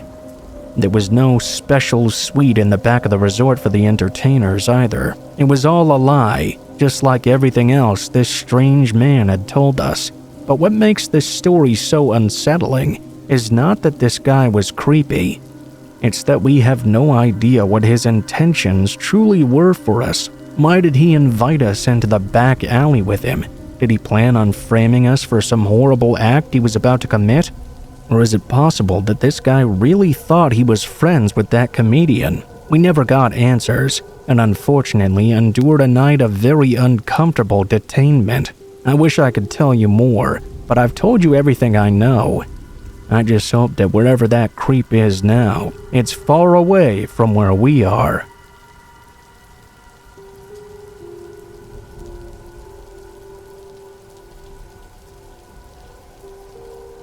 This happened back when I was in college. It was my freshman year, and I lived in the dorms on the 2nd floor. The dorm building I had was very popular for freshmen and was pretty large. I remember that not long into the school year, maybe a week or two, I was starting to get to know some people. I was making some friends in my classes and got to know a couple of people who lived on my floor as well. There was this one guy, though, who I always seemed to run into or see everywhere I went. He was a little short, had dark brown hair, and lived in the hall just across from me. Almost every day when I left for class, I would see him. He would seem to be leaving either right before me or right after me, and when I would return to my dorm, I would see him there too.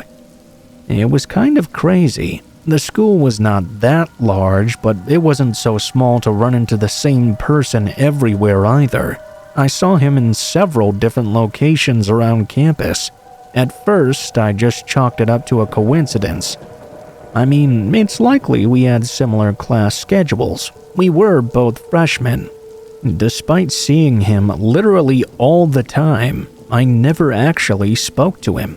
After probably a month of seeing this guy multiple times on a daily basis, I stopped thinking much about it anymore. At some point, I got suspicious though.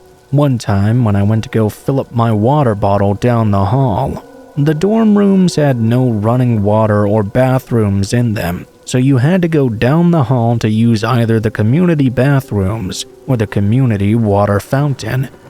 I left my room. The water fountain was kind of around the corner. When I walked back and entered my dorm room, I saw the guy just standing there a few feet inside. He seemed surprised to see me, but I was just as surprised to see him. He muttered something about accidentally going into the wrong room and then quickly rushed past me and left. I was so confused that I didn't even have the opportunity to say anything. I just watched him leave.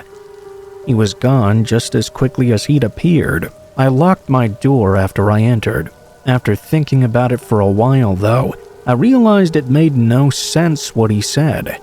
He lived on my floor, sure, but we'd been living there for a month now, and there's no way he would just accidentally walk into the wrong room. I'd only been gone for like 30 seconds to a minute at most, filling up my water. He had probably just entered my room when I got back. That very same night it got even weirder. I was up late doing some homework. It was around 11 p.m. or perhaps midnight. I was planning on going to bed really soon. I just remembered that while I was in my room, I heard my doorknob suddenly start to turn. My door was thankfully locked at the time, so whoever it was didn't manage to get in. I knew who it probably was right away, that guy I kept seeing. I got up and ran over to the door. I looked out the peephole. When I got there, though, whoever it was had already fled. I saw nothing. Now I was really creeped out. He had tried to enter my room so late at night. For what reason? Of course, I had no proof it was him, but I had a very strong gut feeling. The next day, I saw the guy once more. He left his dorm room not long after I passed by it. I was walking to class, and I assumed he was doing the same. He was walking about 20 feet behind me, maybe. I thought about turning around and confronting him. Then I could ask him if that was him trying to enter my room the previous night, but I decided not to. I just walked to class and didn't see him anymore. Actually, I didn't see him anywhere for the rest of the day. That is, until later that night. This time, though, I went down to the computer lab. We had a smaller computer lab in the basement of my dorm building. Generally, it was pretty quiet, especially late at night. Because of this, it was a nice place to get some homework done. There was a printer, no distractions. I was finishing up an assignment and focusing really hard. All of a sudden, I felt the need to look up. I saw that same guy sitting down at a computer. He wasn't looking at me, mind you, but I was so mad when I saw him there. There was no way he was not purposefully following me around. He wasn't that close to me, but I could tell he didn't even have the monitor on. I just finished as fast as possible and then left. I didn't want to be around him anymore. When I left the lab, I didn't notice him leaving right after me or anything. I rushed back to my room and locked the door. Then I went to bed.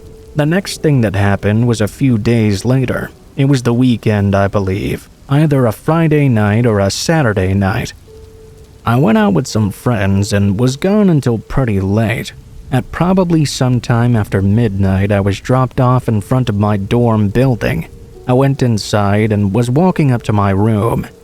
Things were completely silent with how late it was. When I got up to my floor, I walked down the hallway to the end, where my room was. Shortly before arriving, I passed by that guy's door. I heard it open, and I sensed him starting to walk behind me. I was slightly annoyed, but that was all at the moment. As I kept walking to my room, he continued to follow me. He seemed to be gaining on me. I started to walk faster, but I could feel him getting closer and closer. Eventually, I just started running. I ran the rest of the way to my room. I unlocked the door as fast as I could and leapt inside. When I was unlocking it, I could hear him running after me. I didn't dare to look. I slammed the door shut and locked it, and not even a second after that, he slammed into my door. He was furiously trying to open it like he was crazy, but the door was locked. He started pushing and banging against it, as if trying to force it open. I grabbed my phone and called campus security. Meanwhile, he started to shoulder tackle the door, like he was trying to break it down. This went on for a minute or so, and then he stopped. I went to the peephole and looked out, but he was still standing there. I thought he was going to walk away, but he then began trying to break open the door again. Thankfully, the door was fairly sturdy and held up to his assault. A campus security officer arrived soon after and saw him at my door. He was questioned, and I heard him claiming that he must have been at the wrong door again. What a blatant lie. He went back to his room after that, and I told the campus safety guy my story. He ended up getting kicked out of the dorm building, and I believe kicked out of the university as well. I never saw him again after that, at least. Honestly, I'm sort of worried he might show up again and start stalking me someday, but luckily I haven't seen him ever since.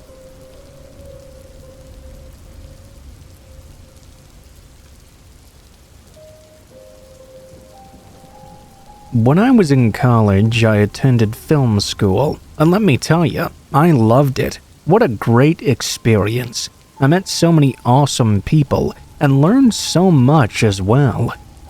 I always loved it when we had the chance to create a short film, a chance to be able to tell a story with your unique vision. For me, I had a really hard time brainstorming and coming up with ideas while I was physically at the school. I just couldn't concentrate in the dorms, library, or places like that. They didn't give me that creative vibe, you know? So instead, I started going on these long night drives whenever I needed to brainstorm. I'd throw on some tunes and just drive around, letting my mind go all sorts of wild places. On one of these night drives, I started to see flashing lights in my rear view mirror. As I looked back, the lights were getting closer and closer, and it was clear I was getting pulled over for something. I pulled over and noticed that the car pulled over right behind me. The lights went off, and I sat there for a minute or two. I was contemplating what I could have possibly done to get pulled over like this. I took the key out of the car and set it on the dashboard. I don't know if that's like a universal thing, but I was always told you should do that when you get pulled over. I started to look in the mirror, trying to make out any details that I could. It was just too dark, though. It was just too dark to really see, though. From what I could tell, it looked to be the outline of a pickup truck, but I couldn't be 100% certain. I started to have doubts this was even a real cop at all. I had never seen a police officer driving a pickup truck as their cop car. I started thinking that perhaps it was a plainclothes cop or something. Finally, someone emerged from the vehicle. It was dark, but I could clearly see this person was wearing black pants and a black hooded sweatshirt. Alarm bells were already going off. I was sure I had never seen a cop with a hoodie on covering his face. I didn't speed away yet because I still had fear of what if this was actually a police officer. I would be fleeing the police, and they would have my license plate. It was a whole mental battle I was having. The guy looked like he was wobbling all over the place as he was walking to my car. He got to my window, which was rolled down about a quarter of the way. I could see most of his face even through his hood. He started shouting from outside that I needed to step out of the vehicle right now. I could immediately smell all the booze reeking out of his breath right towards my face. I know it's stupid, but it took me this long to finally be sure this was not a real cop. I just yelled no through the window. I grabbed my keys and tried to start my car. I was struggling to find the ignition in the dark, though. The man shouted again for me to get out right now. He lifted his sweatshirt and started to pull something out. It looked like a firearm, but I couldn't be too sure. I ducked down and put the car into gear and drove off as fast as I could. I couldn't find any sense of relief in that moment, though, because within just a few moments I saw him following me. He didn't turn on the flashing lights again, but he got close enough to my car that he was straight up tailgating. If I switched lanes, he switched lanes. The speed limit on these dark roads was 45, and I was driving over 65 trying to lose this guy. Before I knew it, I was almost 30 minutes away from campus, and this guy was still directly on my tail. I then decided to do something I had seen a million times in movies, and I couldn't believe actually worked to help me in this situation. I was closing in on an on-ramp for the highway. I waited until the last possible second and then swerved over and shot onto it, forcing him to miss the ramp or crash. About 2 minutes passed, and I didn't see the lights behind me any longer. I hoped that I had finally lost this madman. Instead of getting off right at the next exit, which I had a feeling he may have thought was my plan, I made an illegal U-turn on the empty highway and got on to the other side. I made the short drive back and hopped back on the exit I'd just gotten off on. I had no idea where I was really. I drove around slowly for a while until I found a 24-hour gas station. I went inside and told the guy at the counter what happened. I basically begged him to call the police, which thankfully he did. I also had to ask him for directions back to the school. Now, this was before everyone had cell phones all the time, so I couldn't just GPS my way back or something. I had a brick phone that I usually just kept in my dorm. When the cops showed up, I gave them all the information I could, which honestly was not that much. It was really dark, and I mean, how many people own a pickup truck and a hoodie? Probably millions. The cop was honest and told me they would most likely never find out who the man was, since I didn't get any plate information. Thankfully, the officer was super nice though, and escorted me back to the school just in case that man tried to come after me. I think about that night quite a lot, and just how crazy it was, how stupid I was. I wanted to punch the past version of myself for pulling over and not reacting faster. Whenever I have a truck tailgating me at night now, I'm always reminded of that day. I just hope that all these years later, that truck man never returns.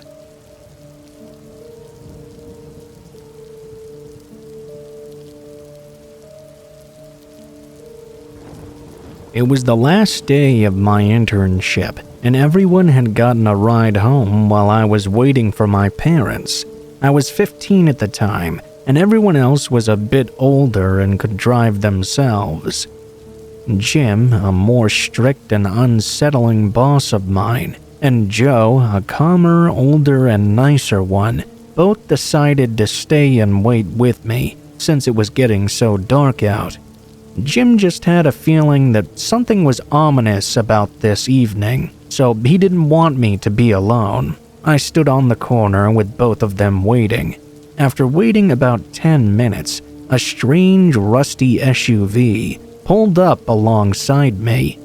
There was a tan, gray-haired man inside. He rolled down his window and claimed that he was my uncle, that my mom had sent him to pick me up and I should get in the car with him. Quite scary. Both men turned to me with concerned faces since they knew my mom was supposed to be coming still. I freaked out and froze there, shaking my head repeatedly. He persisted for a solid 15 minutes, even with my two bosses standing right there. When it became clear I was not going to go with him, he proceeded to make a U-turn and speed off. His license plate was too dim for us to see. The day ended, and it was horrifying by itself. A couple days later, however, I was walking home from a bus stop when I saw the exact same car roll by me. I took out my phone and tried to take a picture, but they saw me doing this and sped off. To this day, it still creeps me out whenever I think about it.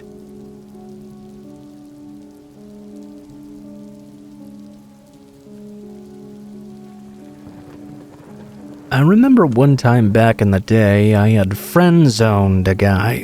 One night, he pulled me to the side and pulled a knife on me. He said that if I didn't go out on a date with him, he was going to kill and rear me so nobody else could have me. Somehow, I managed to summon the inner courage in that moment. To remain completely calm and reasonable, I gently attempted to reason with him into not harming me. Somehow, after about half an hour of negotiating, it worked, and I convinced him to let me live. He left, taking his knife with him, but the experience really taught me something about myself. that I was able to remain calm in the face of something potentially life-threatening like that, and that a seemingly normal friend of mine could turn so crazy in just a short amount of time.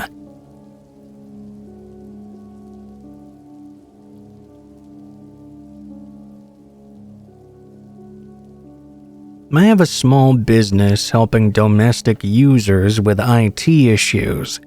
I remember I got called up to a house to sort the wireless ADSL, and there were 3 people there. A couple who met me at the door, and another guy who was just sitting bolt upright on the sofa. He was looking at the TV, which was currently switched off. He also was wearing a big puffy jacket when it was in the middle of summer. It was quite weird to say the least. So I start getting to work on the router and all that, and the couple are just chatting away with me. They were stood on the sofa behind the guy.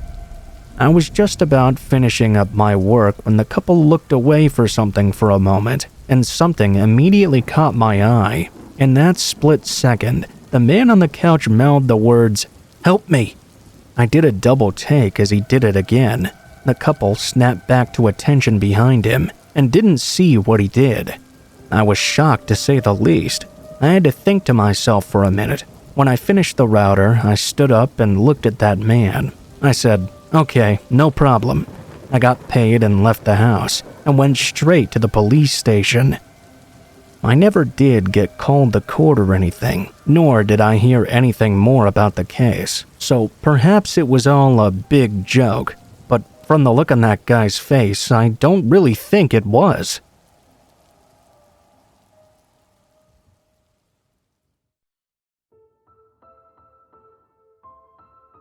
What is up, guys? Blue Spooky here. Thank you guys so much for watching, especially if you made it this far to the end of the video.